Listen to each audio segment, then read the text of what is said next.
সত্যি ধিক্কার জানাই এই সমাজ ব্যবস্থাকে, ধিক্কার জানাই এই মানুষজনকে যারা আমাদের এই দুর্গন্ধের মতো কিছু মানুষ আমাদের সোসাইটিতে ঘোরাফেরা করছে, চলাফেরা করছে নিঃশব্দে, নিরালায়, আমাদের অগোচরে, যারা হয়তো কিছুটা ভালো মানুষ সেজেও ঘুরে বেড়াচ্ছে।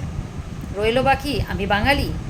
একসময় যে বাঙালি বলে নিজেকে গর্ববোধ করতাম, আজকে সত্যি কথা বলতে লজ্জায় মাথা হেঁট হয়ে যাচ্ছে। আমি লজ্জিত আমি বাঙালি। আর সত্যি কথা বলতে যে মাটিতে মহাপুরুষদের জন্ম হয়েছে সেই মাটিতে আজ মেয়েদের রক্তে লাল হয়ে যাচ্ছে সেই মাটিটা। খুব কষ্টের, খুব দুঃখের।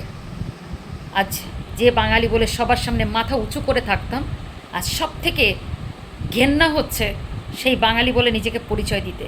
কেননা বাংলার বুকে যা যা ঘটে গেল সেটা খুব খুব লজ্জার, নক্করজনক ঘটনা।